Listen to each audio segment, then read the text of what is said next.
नमस्कार, बहुत बहुत स्वागत है आप सभी का। मैं हूं आप सभी के साथ वैभव मिश्र। आगे बढ़ेंगे और बात जनता रिपोर्टर की करेंगे, जहां पर हमारे तमाम सहयोगी ग्राउंड जीरो से सीधी खबर आप तक पहुंचाएंगे।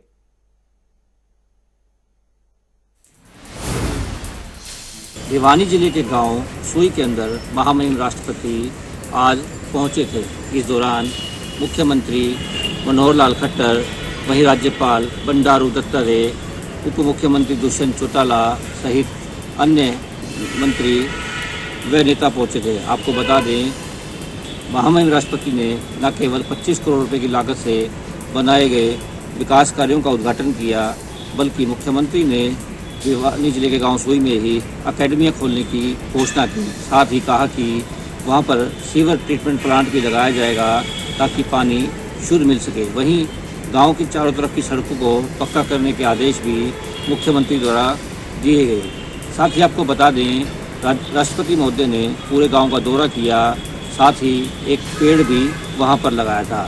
आपको बता दें, राष्ट्रपति महोदय ने कहा कि हरियाणा की धरती में खिलाड़ियों ने विश्व पटल पर नाम कमाया है। हरियाणा में स्कूल 1 दिसंबर से पूरी तरह से खोल दिए जाएंगे। हरियाणा के शिक्षा मंत्री कंवरपाल गुर्जर ने चंडीगढ़ में मीडिया से बातचीत करते हुए ये जानकारी दी है कि प्रदेश में स्कूल 1 दिसंबर से पूरी तरह से खोले जाएंगे।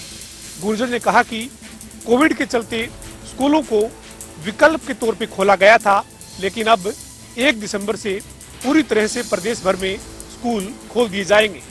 इसके अलावा कंवरपाल गुर्जर ने कहा कि मिड डे मील को अभी फिलहाल बंद रखा जाएगा। हालांकि 1 जनवरी से मिड डे मील शुरू करने पर विचार करके फैसला ले लिया जाएगा। कंवरपाल गुर्जर ने कहा कि प्रदेश में अब कोविड की स्थिति नियंत्रण में है और कोविड प्रोटोकॉल के साथ स्कूलों को खोला जाएगा।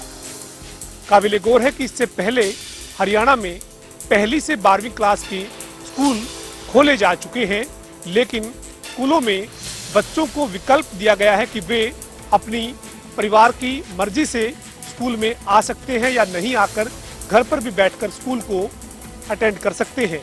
लेकिन अब सरकार ने 1 दिसंबर से पूरी तरह से स्कूल खोलने का फैसला किया है।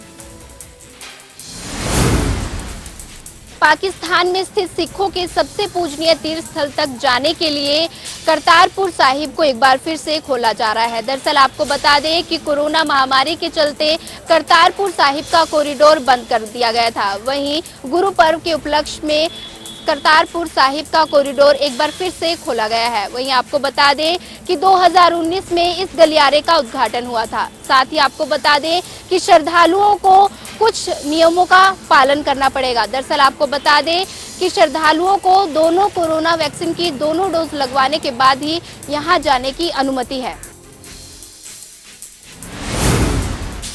गुरु नानक देव के प्रकाश पर्व से ठीक पहले केंद्र सरकार ने फिर से करतारपुर कॉरिडोर खोलने का फैसला किया है। गुरु पर्व के मौके पर पीएम मोदी सरकार ने सिख तीर्थयात्रियों को लिहाजा एक अच्छा तोहफा दिया है। आपको बता दें कि पिछले साल 16 मार्च को कोरोना महामारी के चलते कॉरिडोर को बंद किया गया था, तो वहीं कोरोना मामलों में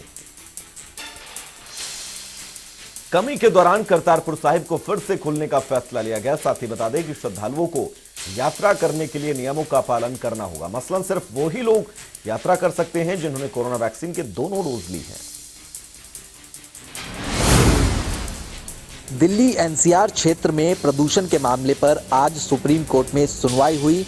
सुनवाई में केंद्र सरकार, दिल्ली सरकार, हरियाणा सरकार और पंजाब सरकार की तरफ से हलफनामे दायर किए गए और बताया गया कि किस तरीके से वे अपने राज्य में प्रदूषण पर लगाम लगाने के लिए कार्य कर रही हैं।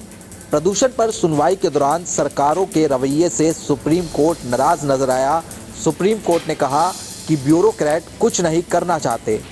दिल्ली एनसीआर में फैले प्रदूषण का एक बार फिर से सुप्रीम कोर्ट ने सरकारों को खरी खरी सुनाई और कहा सिर्फ बैठकें हो रही हैं, आप लोग कोई ठोस बात नहीं करते हैं। ऐसे में अब इस मामले पर अगले हफ्ते एक बार फिर से 24 नवंबर को सुनवाई होती हुई नजर आएगी। सर्वोच्च न्यायालय के आदेश पर जो है जिला प्रशासन सक्रिय हो गया है, जहां पर 10 से 15 साल पुराने वाहनों पर शिकंजा कसना शुरू कर दिया गया है, जहां सोनीपत की एसडीएम शशि वसुंधरा द्वारा अलग अलग नाके का जायजा लिया गया और शहर से गुजरने वाले वाहनों के 10 से 15 साल जो पुराने वाहन हैं, पेट्रोल और डीजल के वाहनों पर शिकंजा कसा गया है। बात करें 14 वाहनों को इम्पाउंड कहा गया है और दूसरी तरफ से प्रशासन द्वारा लगातार कार्रवाई अमल में लाई जा रही है, ताकि जिस प्रकार से प्रदूषण लगातार बढ़ रहा है उसी के लिहाज से प्रशासन लगातार कार्रवाई कर रहा है। राजधानी दिल्ली में प्रदूषण का जहर दिन प्रतिदिन बढ़ता जा रहा है। दिल्ली में प्रदूषण का स्तर लगातार बढ़ता जा रहा है। लोगों को प्रदूषण की वजह से कई दिक्कतों का सामना करना पड़ रहा है। लोगों को सांस लेने में परेशानी हो रही है, साथ ही आंखों में जलन हो रही है। आपको बता दें, पहले लोग कोरोना की वजह से मास्क लगाते थे, लेकिन अब लोग प्रदूषण की वजह से मास्क लगाते दिखाई दे रहे हैं। देश की राजधानी दिल्ली में प्रदूषण से बुरा हाल है। अगले 2-4 दिनों में भी इससे निजात मिलने की संभावना नहीं है। प्रदूषण पर काबू पाने के लिए केंद्र और दिल्ली सरकार कई कदम उठा रही है। इन सबके बीच दिल्ली सरकार ने सुप्रीम कोर्ट द्वारा आदेशित एक इमरजेंसी बैठक में वीकेंड लॉकडाउन और घर से काम करने का सुझाव दिया।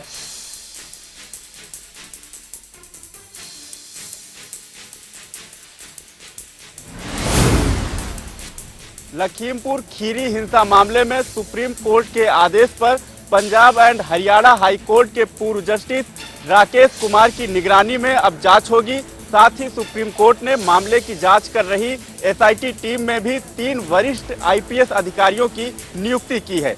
आपको बता दें कि जिसको लेकर यूपी सरकार ने सहमति जताई है। साथ ही आपको ये भी बता दें कि लखीमपुर हिंसा 3 अक्टूबर को हुई थी, जिसमें 4 किसानों समेत कुल 8 लोगों की मौत हो गई थी, जिसका आरोप केंद्रीय गृह राज्य मंत्री के बेटे आशीष मिश्रा पर लगा था, जिसके लेकर कड़ा विरोध हुआ था, जिसके बाद आशीष मिश्रा की गिरफ्तारी हुई थी। लखीमपुर खीरी हिंसा को लेकर जांच सुप्रीम कोर्ट के आदेश पर Punjab and Haryana high court के रिटायर्ड जज राकेश जैन की निगरानी में होगी। साथ ही कोर्ट ने मामले की जांच कर रही एसआईटी टीम में 3 वरिष्ठ आईपीएस अधिकारियों की नियुक्ति भी की है, जिसको लेकर उत्तर प्रदेश सरकार ने सहमति जताई है। आपको बता दें कि 3 अक्टूबर को हुई हिंसा में 4 किसानों समेत 8 लोगों की मौत हुई थी, जिसका आरोप केंद्रीय गृह राज्य मंत्री के बेटे आशीष मिश्रा के ऊपर लगा था, जिसे लेकर लगातार जांच जारी है।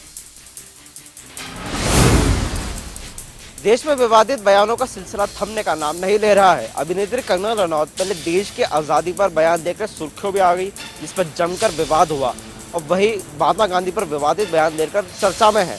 वही एक्टर और कॉमेडियन वीर दास भी देश विरोधी बयान देकर मुश्किलों में फंसते नजर आ रहे हैं। अमेरिका में एक स्टैंड अप शो के दौरान वीर दास ने कहा कि मैं उस भारत से आता हूँ जहाँ पुरुष दिन में महिलाओं की पूजा करते हैं और रात को उनके साथ सामूहिक दुष्कर्म करते हैं। वही वीरदास के इस बयान पर कंगना रनौत ने वीरदास की तुलना एक आतंकवादी से कर उन पर कड़ी कार्रवाई की मांग की। वही वीरदास के इस बयान पर अब राजनीति भी तेज होती जा रही है।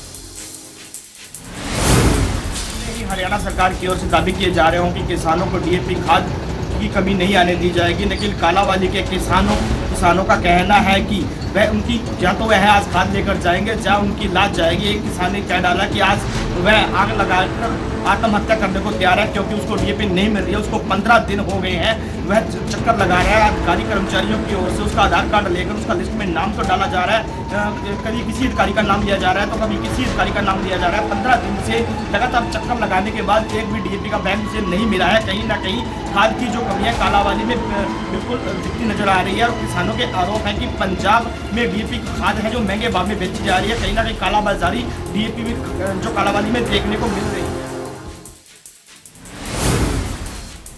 देश में पिछले 24 घंटों में 10,000 से ज़्यादा कोरोना के मामले सामने आए हैं। बीते 24 घंटों में 301 लोगों की कोरोना से मौत भी हो चुकी है, जिसमें 12,000 से ज़्यादा लोगों ने कोरोना को मात भी दी है। आपको बता दें, जम्मू कश्मीर में कोरोना महामारी के चलते रात 10 बजे से कर्फ्यू लगाया जाएगा, जिसमें कर्फ्यू का समय 2 घंटे बढ़ा दिया गया है। 17 नवंबर से कर्फ्यू रात 10 बजे से लेकर सुबह 6 बजे तक रहेगा। कोरोना महामारी का प्रकोप अभी भी जारी है। प्रशासन ने जनता से सावधानी बरतने की अपील की है।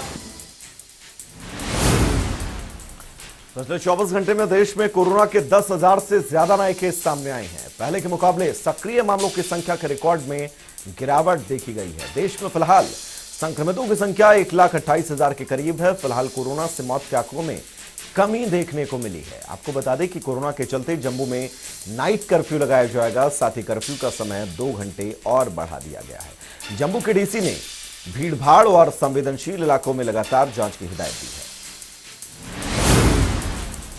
हरियाणा विधानसभा में कांग्रेस की हार के बाद दूसरी हार का मुंह कांग्रेस को देखना पड़ा हरियाणा में उपचुनाव।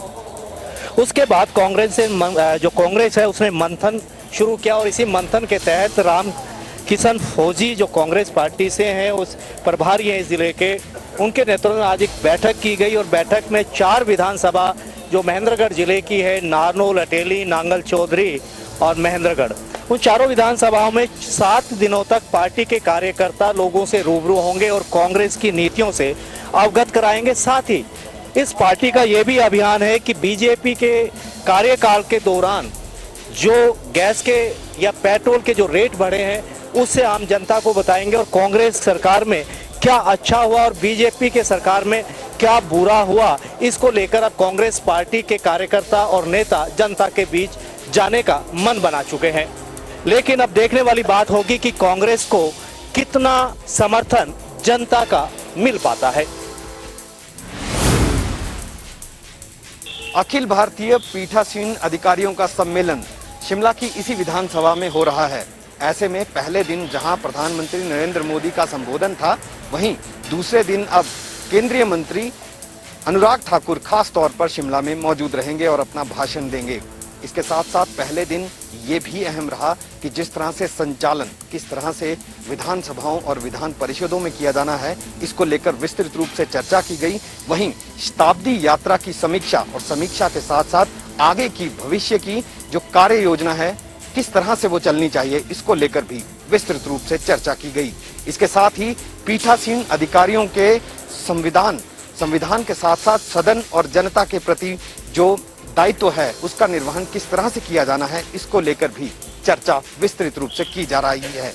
इसके साथ साथ अब ये आने वाले दिनों में क्या चुनौतियां रहने वाली हैं, चुनौतियों के साथ साथ कोविड काल में किस तरह से संचालन जो है वो विधान परिषदों विधानसभाओं का किया जा रहा है या आगे किया जाना चाहिए, इसको लेकर भी अब चर्चा विस्तृत रूप से की जा रही है। इसके साथ साथ हिमाचल प्रदेश में जो अलग से विधानसभा है जो कि धर्मशाला में है, उसे भी किसी तरह से पूरे साल भर काम में लाया जाए, इसके लिए भी राष्ट्रीय ई अकेडमी का वहां पर प्रस्ताव रखा गया है जो कि Lok Sabha.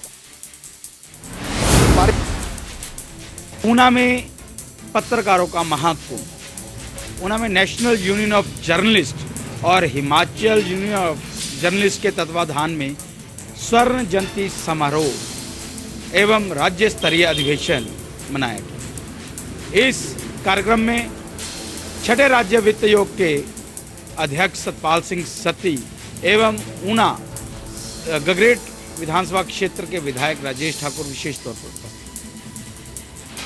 National union of journalist के राष्ट्रीय अध्यक्ष रास बिहारी बोस ने कहा कि पत्रकारों की सुरक्षा को लेकर सरकार को कड़े कानून बनाने की आवश्यकता है। वहीं प्रदेश अध्यक्ष रमेश राणा ने पत्रकारों की मांगों को लेकर छठे राज्य वित्त आयोग के अध्यक्ष सतपाल सिंह सत्ती को एक ज्ञापन भी सौंपा। सतपाल सिंह सत्ती ने आश्वासन दिया कि 19 तारीख को मुख्यमंत्री का ऊना का दौरा है, उसमें ये बातें जो हैं वो रखी जाएंगी ताकि जो समस्याएं पत्रकारिता के क्षेत्र में आ रही हैं उनको दूर किया जाए। इस सारे कार्यक्रम का आयोजन जिला ऊना इकाई द्वारा किया गया और पूरे प्रदेश भर से लगभग 250 से 300 पत्रकार यहाँ पर ओम का उच्चारण करके कई प्रस्तावों को इस मंच से पारित किया। प्रदेश भर में पोर्नोग्राफी मामलों को लेकर सीबीआई द्वारा देर रात्रि रेड की गई। बता दें कि सीबीआई द्वारा 17 राज्यों में पोर्नोग्राफी के मामले के तार जुड़े होने की आशंका जताई जा रही है। वहीं इसी मामले को लेकर सीबीआई द्वारा हरियाणा के कई जिलों में रेड की गई थी। सिरसा, हिसार, फतेहाबाद में भी सीबीआई द्वारा रेड की गई। वहीं फतेहाबाद की बात की जाए तो फतेहाबाद के गांव नहला में सीबीआई द्वारा रेड की गई थी। वहां एक युवक के खिलाफ पहले भी पोर्नोग्राफी का मामला दर्ज था। सीबीआई द्वारा उस युवक से पूछताछ करने के बाद उसे छोड़ दिया गया। अब देखना ये होगा कि सीबीआई द्वारा पोर्नोग्राफी मामलों को लेकर क्या बड़ा खुलासा किया जाता है। बच्चों के अश्लील वीडियो बनाने और उनको शेयर करने के मामले में सीबीआई ने देश भर के 14 राज्यों में हरियाणा, हिमाचल सहित जांच अभियान शुरू किया है। इस जांच अभियान में अब तक सीबीआई ने 10 लोगों को हिरासत में लिया है। कार्रवाई में मिले गैजेट्स और सबूतों के आधार पर माना जा रहा है कि इस नेटवर्क में कम से कम 100 देशों का होना अनुमान में है। तो चलिए, जनता रिपोर्टर में फिलहाल के लिए इतना ही। आगे बढ़ेंगे जहां पर हरियाणा के भिवानी जिले के सुई गांव पहुंचने पर राष्ट्रपति रामनाथ कोविंद का जोरदार स्वागत किया गया, तो वहीं सुई गांव के ग्रामीण राष्ट्रपति के दौरे से काफी ज्यादा खुश दिखे। अभी कार्यक्रम समाप्त हुआ है, तो काफी संख्या के अंदर लोग यहाँ पर पहुँच भी रहे हैं, जो कार्यक्रम को देख करके आए हैं। उनसे हम पूछेंगे क्या उन्होंने सुना, क्या उन्होंने देखा, हम बातचीत उनसे करेंगे। महामहिम के कार्यक्रम से आप आए हो, कितनी खुशी है, क्या बोले वहाँ? क्या बोले वो महामहिम आपके कार्यक्रम को देख करके, कितनी खुशी आपको? आज से पहले आपने महामहिम को देखा था, आज पहली बार आपको, कितनी खुशी है आपको? बिल्कुल, काफ़ी खुशी लोगों के अंदर देखी जा सकती है। आप राष्ट्रपति अवार्डी भी हैं, आप क्या कहोगे? जो व्यवस्थाएँ आपने देखी हैं और आज राष्ट्रपति महोदय को भी आपने देखा है, और उनकी क्या अंतरात्मा आपकी बोलती है और किस तरह से आपकी? मेरी अंतरात्मा आज बहुत ही खुश है, बहुत प्रबल है, मतलब चेतना से आगे बुढ़ापा जवान हो गया आज राष्ट्रपति का भाषण सुन के। और क्षेत्रों की जो वर्किंग देख के मैं इन जगह को बड़ी कीनली देख रहा था कि एक छोटे से गांव को एक परिवार ने इतना उठा दिया है। बिल्कुल, जिस प्रकार से इनका कहना है कि लगातार जो 130 गाँव हैं, स्टेट हैं, वो अगर अपने अपने गाँव को गोद दे दें तो व्यवस्थाएँ तमाम जो है आगे बढ़ सकती हैं। तो आप क्या कहेंगे, आपकी कार्यक्रम को देख करके सुन करके कितनी आपको खुशी मिली है कि राष्ट्रपति महोदय से आपने देखा भी होगा, आपके चित्रों के माध्यम से ही आपने देखा? बहुत ही खुशी की बात है कि आज एक छोटे से गांव में भारत के महामहिम राष्ट्रपति जी यहाँ पहुँचे हैं उद्घाटन करने के लिए। हमारे हिंदुस्तान में गाँव में बहुत ही धनाढ्य व्यक्ति रहते हैं, परंतु वो गाँवों को छोड़ करके शहरों में जा रहे हैं। गांवों के जो धनाढ्य व्यक्ति हैं उनके बड़ी बड़ी इंडस्ट्रीज जो है दूसरे बड़े बड़े बम्बई शहरों में भी है। अगर गांव का जो भी धनाढ्य है, अगर वो ये चाहे कि हिंदुस्तान जो है सबसे ऊपर, सभी जो है ना संसार के अंदर ऊपर उठे, तो उसके लिए जरूरी है कि जितने भी धनाढ्य हैं, जो समर्थ हैं, वो सहयोग करें। पुलिस की भी काफी ड्यूटी पुलिस जो है भारी संख्या के अंदर यहाँ मौजूद थी, लगभग 1400 के आसपास पुलिस कर्मचारी यहाँ मौजूद थे। पूर्ण रूप से व्यवस्था की गई थी, चक्के चप्पे पर जो है पुलिस की मुस्तैदी थी। यहाँ डीएसपी साहब भी हैं, ललित कुमार जी, हम इनसे भी बातचीत करेंगे। सर, व्यवस्थाएं किस प्रकार की थी? हालांकि चुनौती थी, काफी बड़ा कार्यक्रम था, किस तरह से आपने चुनौती को पूरा? कोई भी चीज़ बड़ी छोटी नहीं होती है, मेंटालिटी पर डिपेंड करती है। बड़ा हरियाणा पुलिस को बड़ा कार्यक्रम करवाने के लिए हरियाणा पुलिस प्रोफेशनल हर काम को अच्छे ढंग से करती है। आज भी वही एक कार्यक्रम था, बहुत अच्छे ढंग से हरियाणा पुलिस ने अपनी चुनौती को निभाया है। बिल्कुल बिल्कुल, चुनौती को जो है पूर्ण रूप से निभाया है। डीएसपी साहब का कहना है कि सर कितने पुलिस के जवान जो हैं आज यहाँ पर तैनात थे, हालांकि अधिकारी भी यहाँ मौजूद होंगे, कितने लगभग जो है यहाँ पर मौजूद थे? जिस प्रकार से बताया जा रहा है कि 1400 के आसपास थे, तो आपके अनुसार कितने यहाँ व्यक्ति थे? लगभग 1400, तो आप ही बता रहे हो। 1500 के आसपास पुलिस का यहाँ पर नियुक्ति की गई थी। कई जिलों के IPS ऑफिसर्स भी यहाँ मौजूद हैं, DGP साहब भी मौजूद हैं, ADGP रोहतक रेंज भी मौजूद हैं, ADGP CID सर भी यहाँ मौजूद हैं। सुरक्षा व्यवस्था को प्रायोरिटी पे लिया गया है और ठीक ढंग से कार्यक्रम का समापन की ओर बढ़ रहा है। बिल्कुल बिल्कुल, डीएसपी साहब का कहना है कि तमाम जो है सुरक्षा के इंतजाम यहाँ पर किए गए थे। तमाम सुरक्षा घेरे के अंदर सुई गाँव को रखा गया था ताकि किसी भी प्रकार की त्रुटि यहाँ पर न हो। महामहिम के कार्यक्रम को सफल बनाने के लिए पुलिस का योगदान काफी सराहनीय भी रहा। जनता टीवी के लिए भिवानी से दीपक मुंडे। चलिए एक छोटा सा ब्रेक, बहुत जल्द वापस लौटेंगे।